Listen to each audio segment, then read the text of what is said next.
이제 우리 누가복음 4장 14절 이하의 말씀을 가지고 은혜를 나누겠습니다. 우리 14절 다 같이 읽겠습니다. 예수께서 성령의 권능으로 갈릴리에 돌아가시니 그 소문이 사방에 퍼졌고.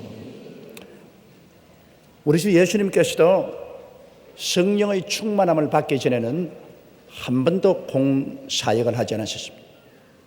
우리 성경에 보면 예수님께서 30에 요단강에 가서 세례 요한에게 물로 세례 받으시고 주께서 물에서 나와서 기도하시니 하늘에서 성령이 비둘기같이 임하셨습니다. 그래서 예수님이 성령의 충만함을 받으셨습니다. 예수님은 원래 성령으로 잉태되셨습니다. 그리고 예수님은 벌써 태어날 때부터 성령이 그 속에 내주하셨습니다만, 그러나 공사업을 하기 전에 요단강에서 공개적으로 성령의 충만함을 받으신 것입니다. 우리가 예수 그리스도를 믿으면 성령이 우리 속에와 거하시는 것입니다. 성령이 위에 임하시는 것은 성령으로 무장하는 것을 말하는 것입니다, 여러분. 그러므로 누구든지 회개하고 예수 믿는 사람에게는 성령이 그 속에 들어와 있습니다.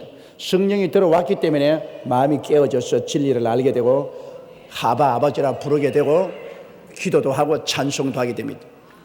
그러나 성령이 위에 임하시는 체험, 이거 성령 세례라고 하는데, 성령이 위에 임하시는 그런 체험을 하게 되면 이제는 권능이 나타나게 되는 것입니다. 말의 권능이 있고, 기도의 권능이 있고, 찬송의 권능이 있고, 전도의 권능이 있고, 또 권능 있는 역사를 행하게 되는 것입니다. 그러므로 예수님께서 요단강에서 성령을 받으셨다. 그것은 또 여러 가지 의미가 있습니다. 예수님은 구세주신데 인류를 구원하기 위해서 요단강에서 세례받고 일어났을 때 제일 먼저 일어난 사건이 성령을 하늘에서 내려오게 하는 사건이었습니다. 그것은 뭐냐? 우리 인생의 문제의 해답은 성령을 받는 데 있다, 그 말씀인 것입니다. 성령이 오셔야 인생 문제가 해결이 되지 성령이 없이는 안 된다. 창세기도 보십시오. 땅이 공허하고 혼돈하며 흑암이 깊음에 있으니까 얼마나 처절한 장면입니까? 공허하고 혼돈하고 흑암이 깊음에 있다. 우리 사람도 현시에 공허하고 혼돈하고 흑암이 깊음에 있을 수 있고, 우리 가정도 공허하고 혼돈하고 흑암이 깊음에 있을 수 있고, 우리 사회와 국가도 공허하고 혼돈하며 흑암이 깊음에 있을 수가 있습니다. 여기에 이 문제를 해결하는데 무엇이 해답이냐? 성령이 수면에 운행하시더라. 하나님의 성령이 운행하시자 말자 빛이 있으라니 빛이 있고, 그리고 궁창이 생겨나고, 그리고 육지가 생겨나고, 오곡백과가 나오고, 해와 달과 별들이 생겨나고, 새와 물고기와 짐승들이 생겨나고, 사람이 지음을 받았습니다. 이처럼 성령의 역사가 일어나야 생명의 역사가 일어나는 것입니다. 성령의 역사 없이는 생명의 역사가 일어나지 않습니다. 그러므로 문제의 해답은 하나님의 성령이 와서 운행하도록 하는 것이 문제의 해답입니다. 우리의 개인의 생활도 회개하고 자복하고 성령 충만히 받아서 성령이 와서 운행하도록 하면 창조적인 역사가 일어나는 것입니다. 교회도 그래요. 발전하지 않고 잠든 교회는 성도들이 와서 회개하고 자복하고 기도해서 성령이 교회에 운행하기 시작하면 교회가 성장하고 발전하는 것입니다. 한 나라도 그래요.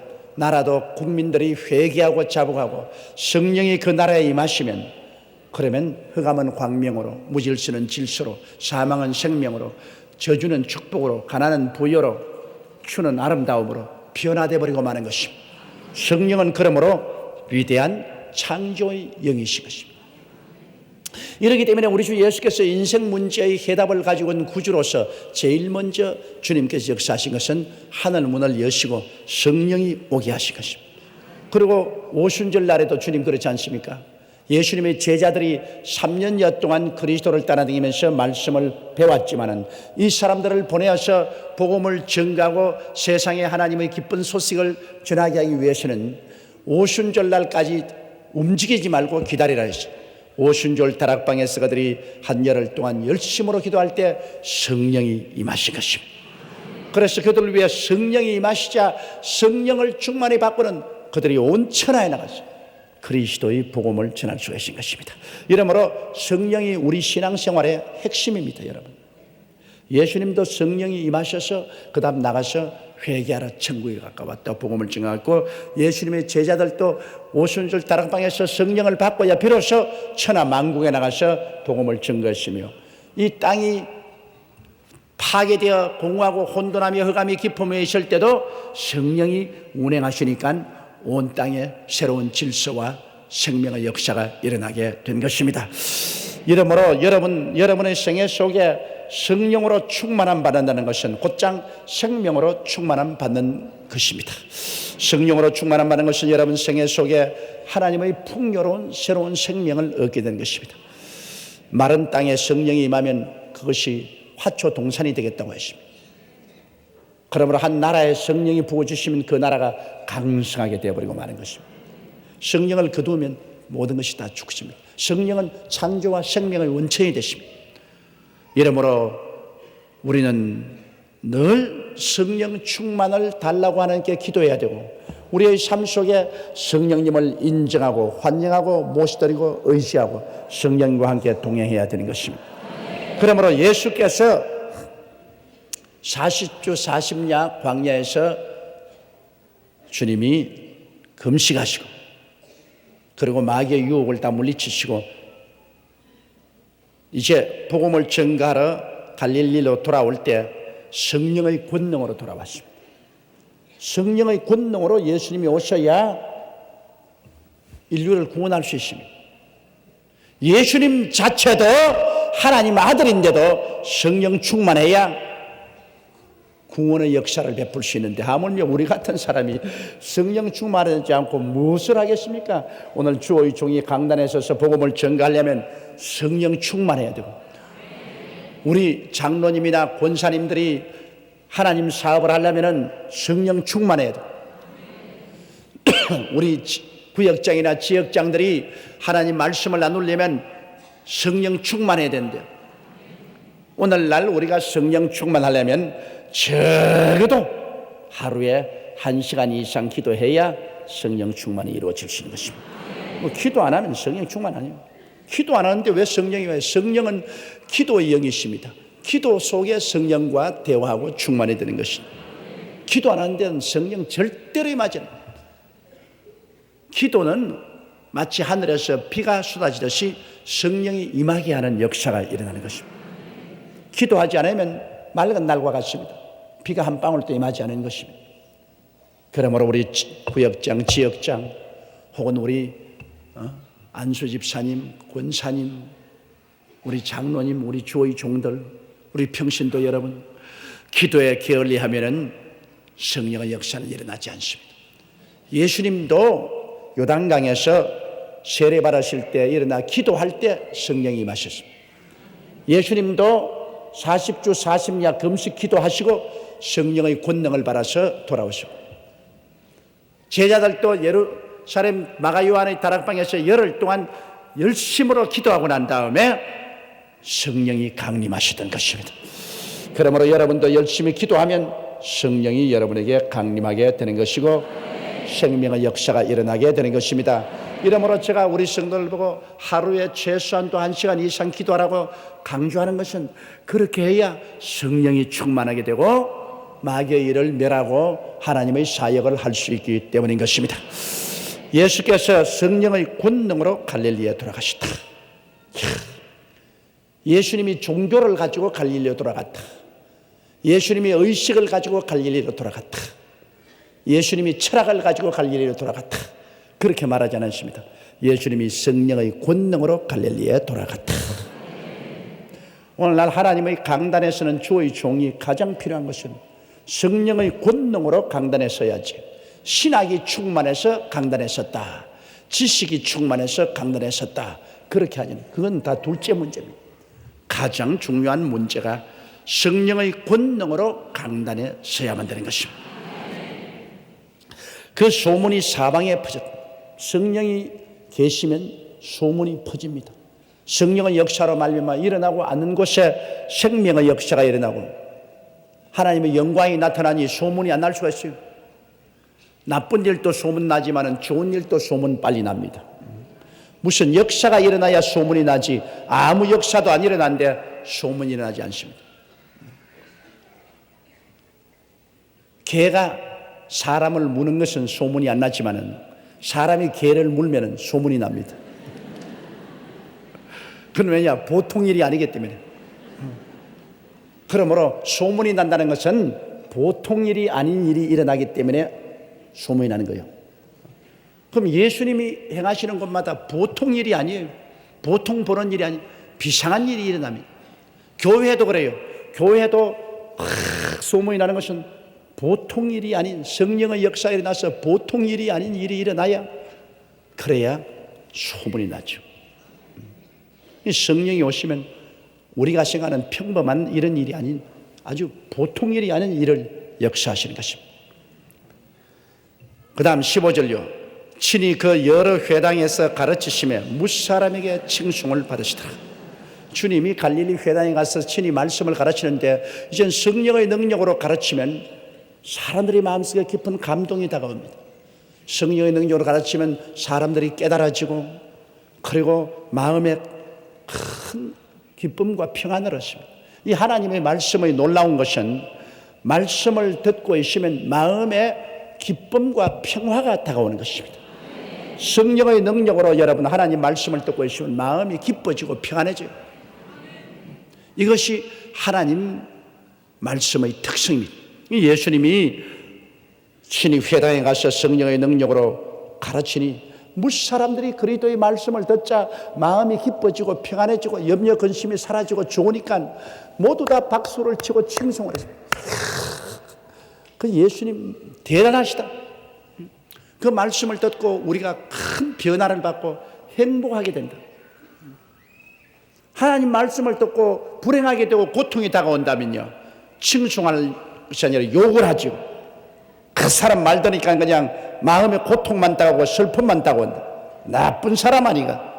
그러겠지만은 그분 말을 들으니까 마음의 염려 근심 사라지고 마음이 기뻐지고 평안해지고 행복이 다가온다. 이야 굉장한 사람이다. 정말 훌륭한 사람이다. 그럴 거 아닙니까? 예수님의 말씀을 듣는 사람마다 행복해졌습니다. 염려 근심은 떠나가고 평안해지고 슬픔은 떠나가고 기뻐졌습니다. 그러므로 예수님을 칭송하고 무수한 사람들이 예수님을 따라다녔습니다. 그것은 그리스도의 생애 속에 성령이 역사했으므로 성령은 말씀을 통하여 나타나고 성령의 역사를 받아들이면 어두움이 사라지고 빛이 다가오고 공허가 사라지고 알차게 되고 무질서가 사라지고 질서가 오고 죽음은 생명으로 슬픔은 기쁨으로 추는 아름다움으로 가난은 부유로 변화되기는 역사가 일어나기 때문에 소문이 안 날 수가 없고 칭송을 받지 아니할 수가 없습니다. 그러므로 예수 그리스도의 복음을 전가할 때 참으로 성령의 역사가 일어나면 소문도 나고 칭송도 받습니다. 소문도 안 나고 욕만 얻어먹으면 성령 역사 안 합니다. 여러분, 성령 역사는 소문을 나게 하고 칭송을 받게 하는 것입니다. 이게 참된 역사요. 성령의 역사는 반드시 무수 사람들에게 칭송을 받도록 하는 생명의 역사를 일으키게 되는 것입니다. 자, 16절요. 예수께서 그 자라나신 곳 나사렛에 이르사 안식일에 자기 규례대로 회당에 들어가사 성경을 읽으려고 서심해. 예수님께서 그 자라나신 곳 나사렛에 이르다. 예수님은 원래 베들레헴에서 태어났다가 헤롯이 죽이려고 하며 부모님과 함께 애굽에 내려가서 피난 갔다가 그 다음에 나사렛에 와서 자랐습니다. 그런데 나사렛 땅은 굉장히 가난한 곳입니다. 나사렛은 무슨 선한 일이 나겠냐 할 정도로 나사렛은 모두 다 망한 사람, 부도난 사람, 고통당하는 사람, 이런 사람들이 모여서 사는, 사람들에게 멸시와 천대를 받는 그러한 처소였습니다.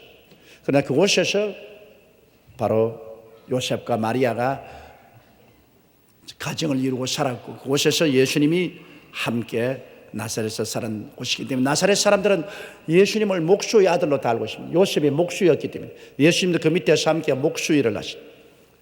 그러므로 그리스도를 목수의 아들로 알고 있습니다. 그런데 예수님께서 목수의 아들이 갑자기 사라졌다가 돌아올 때 그냥 큰 권능을 가지고 기사와 이적을 행하고 무사람의 칭찬을 받고 오니까 나사렛에 있는 고향 사람들이 시기와 질투를 해서 지금 얼마 전까지 그 목수 하던 아들 아니야, 그 요셉의 아들 아니야, 그 목수가 지가 뭐 잘났다고 갑자기 달라져가 선생으로 웃기네 웃겨. 그래서 예수 그리스도를 그 나사렛 동리가 지어진 그 언덕 밑에 벼랑으로 밀고 와서 떨어뜨려 죽이려고 하는 것입니다. 그 시기와 질투란 무섭습니다. 여러분, 구원은 예수만 믿으면 구원을 받는 겁니다. 예수님이 구원이지 무슨 날짜가 구원입니까? 예수를 잘 믿는 사람은, 우리가 주일날 모이는 것은 예수님이 전통적으로 주일날 지아들이 모였을 때 나타나서 만나 주셨으니까 그날에 우리가 주님을 만나려고 모이는 것이지, 그 날 지키기 때문에 구원을 받는다, 그건 절대로 웃기는 소리입니다. 그런 속박은 우리가 받을 필요가 없습니다. 예수께서 그 자라나신 곳 나사렛에 이르러서 안식일에 자기 규례대로 회당에 들어가서 성경을 읽으려고 서셨습니다. 회당에 들어가면 이제 그중에 선생님이 와서 성경을 읽고 해석을 하고 그렇게 합니다. 그런데 17절요, 선지자 이사야의 글을 들이거늘 책을 펴서 이렇게 기록한 데를 찾으시니, 이사야서를 두루마리를 주니까 예수님이 그 두루마리를 쭉 펴셔서 거기에 해당되는 하나님 말씀을 찾았습니다. 이 성경이 다 하나님 말씀이지만은 다 우리에게 해당되는 것은 아닙니다. 그 성경 말씀 가운데 우리에게 필요한 말씀을 성령님이 그것을 찾아서 주실 때 그것을 레마라고 합니다. 레마. 성경 말씀은 로고스입니다. 로고스도 하나님 말씀입니다. 레마도 하나님 말씀입니다. 그러나 로고스는 성경 말씀입니다. 레마는 예수님이 쭉 말씀 가운데 그 필요한 말씀을 찾아서 딱 주는 것처럼 내게 그때 필요한 말씀을 주실 때 이것은 레마라고 합니다. 그러므로 하나님 말씀을 로고스로 우리가 받들어서 다 믿고 감사하지만은, 그러나 내게 딱 해당되는 말씀을 주님이 주실 때 이것은 나의 생애 속에 거대한 변화를 가져오게 되는 것입니다. 이러므로 우리는 늘 주여 말씀을 주시옵소서 기도하는데요, 저도 매일 아침 기도할 때 주여 제게 말씀을 주시옵소서. 그러면 말씀이 열면 주어 넣었잖아요, 창세기부터 계시록까지. 그러나 이 말씀 가운데 내게 필요한 말씀을 달라, 그 말인 것입니다. 로고스 가운데서 내게 필요한 레마를 달라. 그러므로 주여 제게 말씀을 주시옵소서. 풍성하게 말씀을 주시옵소서. 말씀을 주시지 않으면 아무것도 할 수가 없사옵니다. 늘 그겁니다. 18절에요. 주의 성령이 내게 임하셨으니 이는 가난한 자에게 복음을 전하게 하시려고 내게 기름을 부으시고 나를 보내사 포로된 자에게 자유를, 눈먼 자에게 다시 보게 함을 전파하며 눌린 자를 자유케 하고 주의 은혜의 해를 전파하게 하리 하심이라 하였더라. 여기에서 주님께서는 예수 그리스도의 사명 선언, 복음 선언을 하셨습니다. 나는 왜 왔느냐? 내가 무엇을 하겠는가? 그리스도의 복음 선언입니다. 이거 굉장히 중요합니다. 오늘날 교회가 그리스도의 이 복음 선언을 잊어버리면 큰일 납니다. 우리의 모든 사역은 예수님께서 하기를 원하시는 그 일을 해야 됩니다. 예수님께서 나사렛 회당에 와서 내가 이 세상에 온 것은 마귀에게 지배당하고 죄를 짓고 멸망당할 세상에 내가 온 것은 이 일을 하기 위해서 왔다. 그러므로 예수님이 시작한 그 일은 주님 오시는 때까지 계속해야만 되는 것입니다. 그러므로 오늘 저희들이 공부하는 이 말씀은 하나님의 성령의 능력으로 지금도 우리 가운데 계속되어야만 하는 것입니다. 예수님이 이 일을 하기 위해서 오셨고 이 일을 위해서 십자가에 못 박여 몸을 찢고 피를 흘리셨습니다. 그러므로 이 일을 우리는 계속해야 돼요. 그러면 이 일은 뭐냐? 주의 성령이 내게 임하셨으니, 예수님이 이 일을 하기 위해서는 주의 성령이 임하셔서 성령의 능력으로 이 일이 된다는 것입니다. 사람의 힘으로 안 된다. 성령의 능력으로 된다. 주의 성령이 내게 임하시니 첫째로 이는 가난한 자에게 복음을 전하게 하시려고 내게 기름을 부으시고, 가난한 자에게 복음을 전하게 하신다. 그럼 가난한 자가 뭐냐? 아담과 하와 이후로 인간은 가난하게 되었습니다. 원래 하나님은 가난을 만든 적이 없어요. 에덴 동산에 어디 가난이 있습니까? 사람은 이중으로 가난해질 수 있습니다. 영혼이 가난해질 수 있고 생활이 가난해질 수 있습니다. 그런데 영혼이 가난해지는 것은 하나님과 교제가 끊어지면 영혼이 가난해지죠. 물질이 없으면 생활이 가난해지는데, 원래 에덴 동산에는 영혼이 가난해지지 않았습니다. 하나님과 함께 지냈는데 어떻게 영혼이 가난합니까? 부모와 같이 있는 어린아이에게 부모의 그리움이 있을 수가 없습니다. 사랑하는 애인과 같이 있는 사람이 사랑이 결핍할 수가 없습니다. 그처럼 하나님과 함께 있는데 영적으로 가난해질 수가 없습니다. 그리고 하나님께서는 에덴 동산에 물질적인 가난을 만든 적이 없습니다.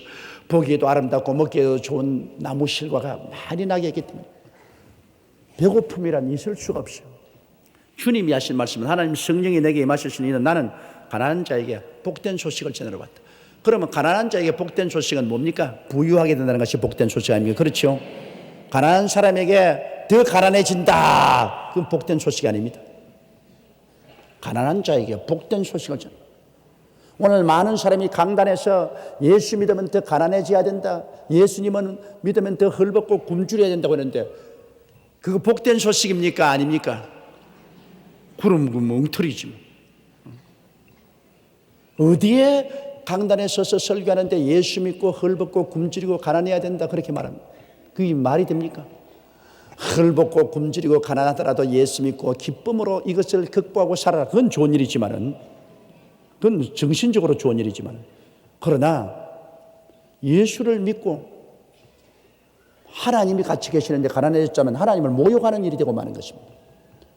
내가 부유한 사람이 하나님 영광 위해서 집도 팔아버리고 돈도 다 하나님 사업으로 들여서 자원해서 가난해졌다면 그건 좋은 일입니다. 그거는 하나님 영광을 위해서 희생한 것이니까 고마운 일이지만은, 그렇지 않고 가난한 것은 둘 중에 하나입니다. 게을러서 가난한 것하고 하나님 안 믿어서 가난한 거라고. 그런데 주님은 이 가난이 주의 뜻이 아닙니다. 이러므로 가난한 자에게 복음 유앙겔리온, 저 복된 소식을 전한다. 그럼 무슨 복된 소식이냐? 옛날에는 에덴에서 너희가 쫓겨나서 저주를 받았지만 이제는 예수 그리스도로 말미암아 저주가 다 청산되고 이제는 하나님의 복이 임하게 되었다. 이게 복된 소식입니다. 에덴에서 쫓겨나서 저주를 받아 모든 사람들이 이마에 땀을 흘려 먹고 살고 가시와 은극의 길을 걸어가는 비참한 삶을 살았는데, 이 사람들에게 복된 소식이란 이제는 저주가 사라졌다. 이제 가시와 은극기는 사라졌다. 이제는 하나님의 축복이 임하게 되었다. 이게 복된 소식입니다. 이제 예수를 믿으면 영적으로 가난한 사람들이 성령 받고 영적으로 부유하게 되고, 그리고 생활에 가난한 사람들이 저주에서 벗어나서 그들이 하는 일마다 하나님이 복을 주심으로 물질적으로 궁핍함이 없게 만들어 주신다. 이게 복된 소식입니다. 예수 믿고 복 받으시오 하는 것은 예수 믿고 영적으로 하나님과 동행하게 되니 내적으로 믿음, 소망, 사랑을 충만히 받아서 큰 기쁨을 가지고 살게 되니 복 받은 것이고, 생활로서 저주에서 해방이 되어 농사를 지으면 농사가 복을 받게 되어 있고, 장사를 하면 장사가 복을 받게 되어 있고, 회사를 차리면 회사가 복을 받고, 공장을 세우면 생산이 잘 되고, 이러한 하나님의 축복이 따르게 되어 있다는 것입니다. 여러분, 사람이 아무리 노력하고 애써도 축복이 안 따르면 소용이 없어요. 농사를 짓는다고 농부가 나가서 열심히 애를 써서 땅을 파고 그냥 비료를 주고 씨를 심고 해도 비가 안 내려오면 헛수고요. 인간이 노력한 곳에 비가 와야 열매를 맺는 것처럼 사람이 계획을 세우고 아침 일찍 일어나고 늦게 누우며 고생의 떡과 물을 마시고 해도 하나님 복을 안 주면 다 안 되는 거예요. 그러나 하나님 복을 주면 잠 잘 자고 일어나서 그저 열심히 일하면 하나님 복을 줘서 30배, 60배, 100배로 수확이 생깁니다. 우리 대한민국에는 여러분 예수 믿는 사람이 1200~300명이나 있어 주님을 섬기고 있는데 이들이 다 복받은 사람들이라. 예수 믿는 사람은 복받은 사람입니다. 이 사람들이 다 저주에서 해방된 사람이고 복받은 사람들이 있으니까 그러므로 이 사람들 때문에 한국에 복이 임하시는 것입니다. 예, 한국에 예수 믿는 사람들이 있기 때문에 복이 임해요. 왜? 성경에 뭐라 하십니까? 복이 있는 사람이 덜에 가면 덜이 복을 받고 집에 오면 집에 복을 받는다. 복 받는 사람이 서울에 이렇게 많이 있으니 서울이 복을 받고 복 받는 사람들이 대한민국에 이렇게 많이 사니 대한민국에 복 받는 사람. 그러나 북한같이 이렇게 혹을 달고 있는 복 없는 사람이 그걸 차지하고 있으니까 복이 임할 턱이 있나? 북한에 하는 것마다 안 됩니다. 지금 여러분 핵카드를 쓰고서 저렇게 고집을 부리고 국제적으로 고립화되는 것 저거 전부 다 바보 천치 같은 짓입니다.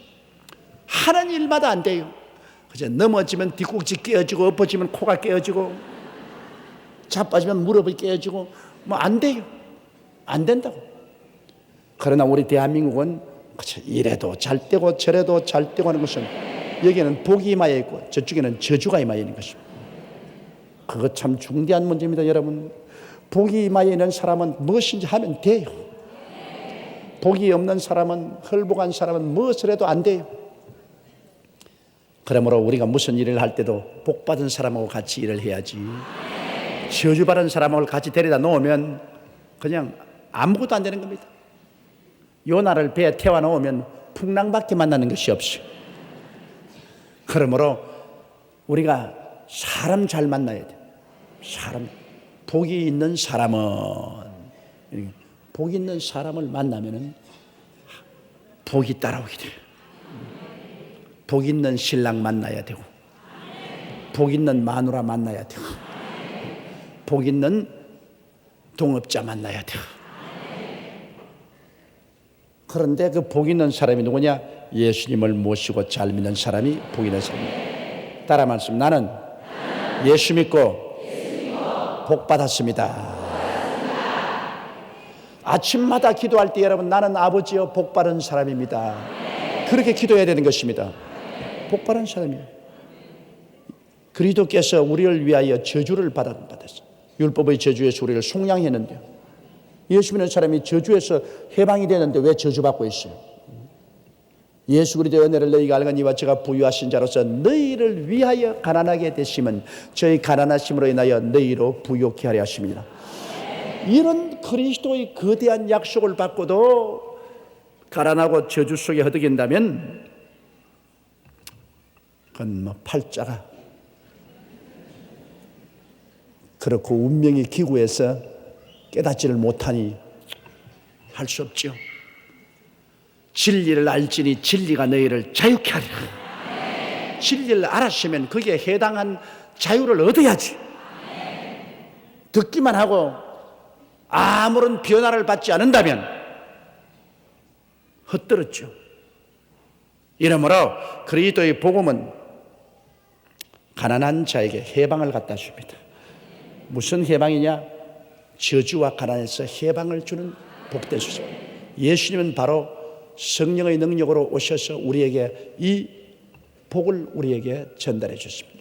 예수님이 우리의 축복입니다. 이러므로 여러분 가난을 자랑하지 마십시오. 가난해도 낙심하지 않고 사는 것은 좋지만은 가난은 자랑할 것이 못 됩니다.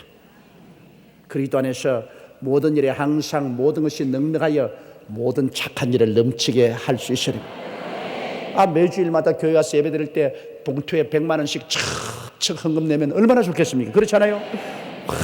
하나님께 이렇게 드리고 나올 때 얼마나 기뻐요. 한꺼번에 100만 원씩만 드릴 수 있다면 얼마나 좋겠습니까? 그런데 그냥 한꺼번에 그냥 100원도 못 드리고 발발 떨면은 그건 또 얼마나 슬프겠습니까? 물질이란 하나님 위해서 잘 살면 쓸수록 큰 복이 되는 것입니다.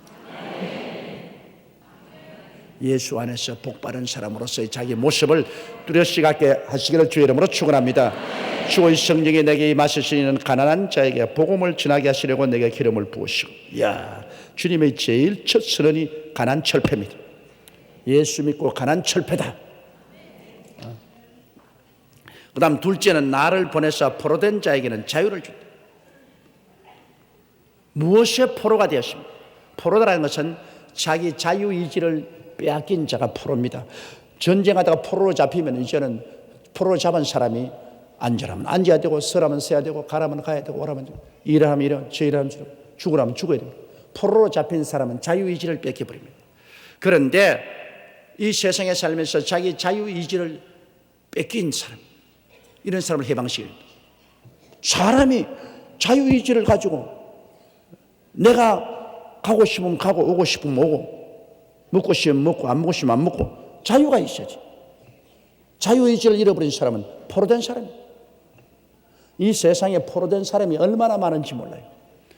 그 여러 가지 죄와 마귀의 포로가 되어서 끄는 대로 끌려다닙니다. 그런데 예수님이 오신 것은 우리에게, 이 포로된 자에게 자유를 주기 위해서 오신 것입니다. 예수 그리스도의 복음이 들어오면, 성령이 역사하면 그런 쇠사슬이 찰칵 끊어지는 것입니다. 담배도 끊어져 나가고, 술도 끊어져 나가고, 아편도 끊어져 나가고, 도박도 끊어져 나가고, 죄악도 끊어져 나갑니다. 이거 얼마나 좋습니까? 그리스도의 복음보다 더 위대한 힘이 있는 것이 없습니다. 그리스도의 복음이 들어가면 이 포로된 사람들이 자유를 얻어 자기 자유의지를 가지고 살 수 있게 만들어 주는 것입니다. 그러므로 예수 전도해. 예수 그리스도가 들어오면 자유인이 돼. 그리스도 안에서 자유인이 돼. 그리고 셋째로, 눈먼 자에게 다시 보게 함을 전파한다. 아예 어린아이 때부터, 태어날 때부터 눈먼 자는 많지요. 여기에 눈먼 자를 다시 보게 한다는 말은 뭐냐면, 우리 인류들이 옛날엔 다 영안을 가지고 있었는데, 영적인 눈이 있어서 하나님을 알고 믿고 섬겼는데, 아담 하와 죄 짓고 난 다음 영안이 죽어버려서 영적 장님이 되므로 하나님을 이제는 알지 못하고 깨닫지 못하고 섬기지 못합니다. 사람은 영혼이 육체를 입고 있기 때문에 육체의 눈은 자연 만물을 바라보고, 영의 눈은 신령한 세계를 바라봅니다. 자연 만물을 바라보는 육의 눈은 가지고 있지만은 영의 세계를 바라보는 신령한 눈이 다 죽어버렸어요.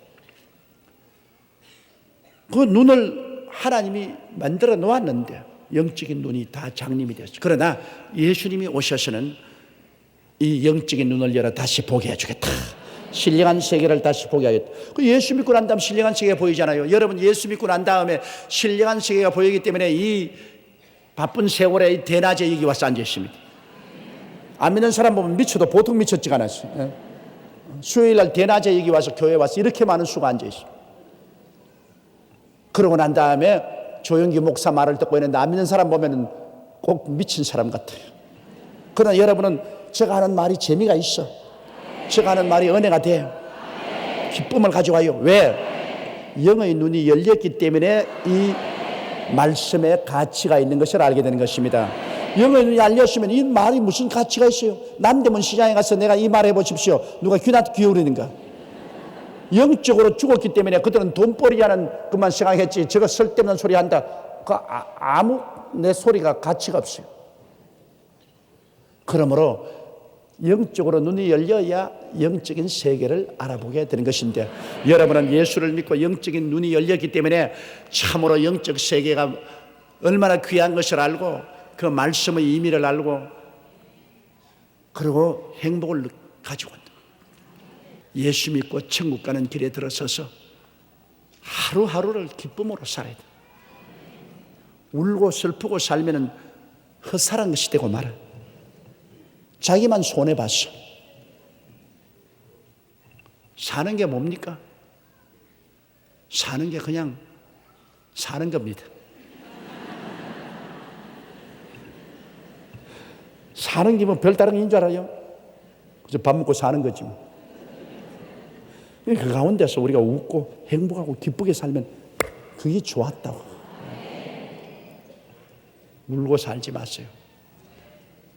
울고 사는 것보다도 더 불행하고 불쌍한 사람이 없습니다. 그러므로 하나님께서 우리의 눈을 뜨게 하셔서 참으로 잘 사는 길을 보여주시고 참으로 영원히 사는 길을 보여주셔서 하나님 아버지를 섬기고 영생을 얻고서 살아가니 얼마나 좋아요. 그래서 이 세상 것 다 지나가고 이 세상 다 변화되어도 우리의 마음은 움직이지 않고 갈 길을 향해서 쫙 걸어갑니다.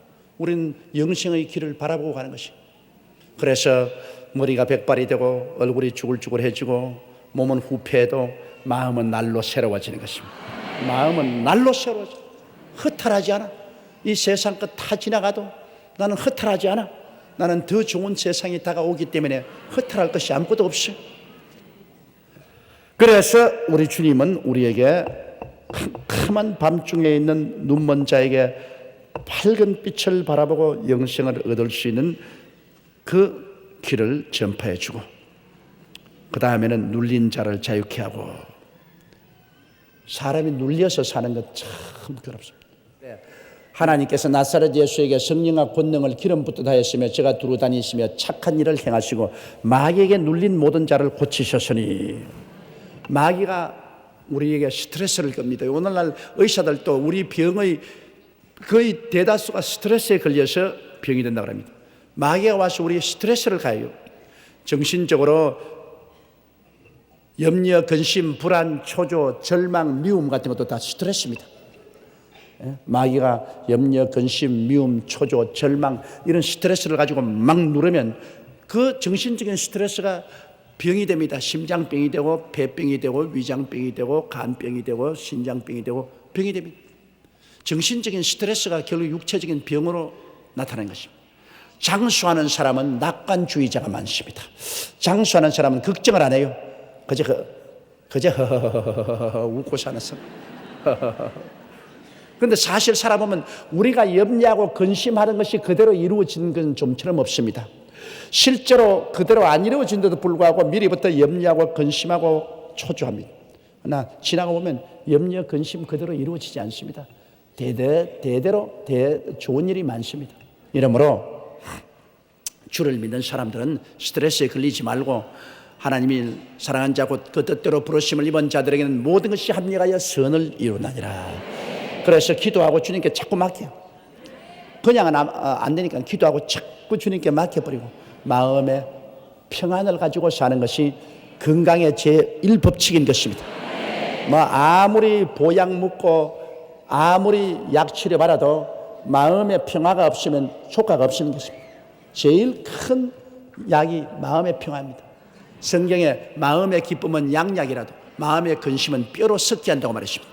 마음의 염려 근심이 있으면 뼈가 썩는데 뭐 살이 안 썩을 되겠어요? 그러므로 성경에서 가르치는 이 기쁨 이런 것이 이제는 의학적으로 증명되어 나오는 것입니다.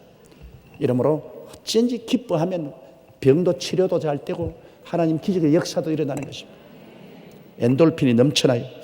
그것은 예수님께서만이 우리를 눌린 자를 자유케 해주시는 것입니다. 마음의 모든 스트레스에서 우리를 해방시켜주는 그런 역사를 하는 것이 주님의 사역인 것입니다. 그리고 주의 은혜의 해를 전파하게 하려 함이라 하였더라.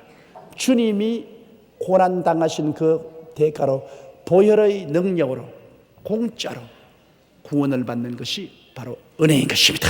은혜라는 공짜로 받습니다. 그러니 얼마나 좋은 시대에 우리가 살고 있는지 그냥 믿기만 하면 돼요. 남녀 노유 빈부 귀천할 것 없이 예수만 믿기만 하면 구원을 받고 구원을 받아놓고 난 다음에 자꾸 우리는 죄를 이기고 성결하게 되는 것입니다. 그러므로 누구든지 믿으면 구원을 받아. 이 얼마나 좋은 신앙입니까? 이 세상에 지금 종교가 허다히 많지만은 다 율법 종교예요. 다 율법을 지켜야 구원을 받는다고 합니다. 그게 지켜지나요? 안 지켜지니까 수고하고 무거운 짐을 지고 허덕이죠. 그러나 우리는 예수를 믿으면 그리스도가 십자가에서 우리 일생의 죄악을 다 청산했기 때문에 이제는 율법이 소용이 없어. 아무리 심판을 하려고 잡아도 소용이 없어. 그 정죄할 명목이 없어. 그러므로 믿음으로 말미암아 우리는 공짜로 구원을 받는다. 뭐 두말할 거 없어요. 남녀노소 빈부 귀천을 필요 없습니다. 죄를 짓고 불의하고 추악함에도 불구하고 예수 믿으면 무조건 하고 용서를 받고 구원을 받고 성령을 받고 성령으로 말미암아 우리는 날로 변화되어 가는 것입니다. 영광에서 영광으로 거룩한 삶으로 변화되어 가는 것입니다. 그러므로 이 은혜의 해를 전파로 예수님이 오신 것입니다. 너는 이제 무엇을 해라가 아니라 믿어라. 나를 믿기만 하면 구원을 얻는다. 이것이 예수 그리스도의 복음 선언인 것입니다. 예수께서 나사렛에 와서 말씀하신 이 복음 선언은 위대한 은혜요 형언할 수 없는 큰 축복인 것입니다. 그러므로 오늘날 예수 믿으면 가난한 자에게는 복된 소식이 전파되고 포로된 자는 자유를 얻게 되고 영안이 어두워 눈이 어두운 자는 밝은 천국의 빛을 다시 보게 되고 그리고 스트레스에 걸린 자는 해방을 얻어 치료를 받게 되고 하나님의 값없이 은혜를 받아 영생 천국을 얻게 되고 이것보다 좋은 일이 세상에 어디 있습니까? 정말 좋은 예수님, 정말 좋은 구원, 정말 복된 것입니다. 그러므로 여러분 복받은 사람만 예수 믿을 수가 있지 헐복한 사람은 예수를 못 믿습니다. 여러분 오늘 예수 믿게 된 것은 얼마나 복을 받았는지 몰라요. 오늘 여러분께서 읽으신 이 누가복음 4장 18절의 이 말씀을 다 마음에 외우고 그리고 이 말씀대로 주장하십시오. 이 말씀대로 여러분 생애 속에 이루어져야 되는 것입니다. 이것은 예수님의 복음 선언이요 이를 위해서 예수님이 오셨고 이를 위해서 예수님이 십자가에 몸을 찢고 피를 흘려서 값주고 사셨으므로 성령님의 능력에 의해서 우리는 이 일을 만끽하고 누리고 살아야만 되는 것입니다.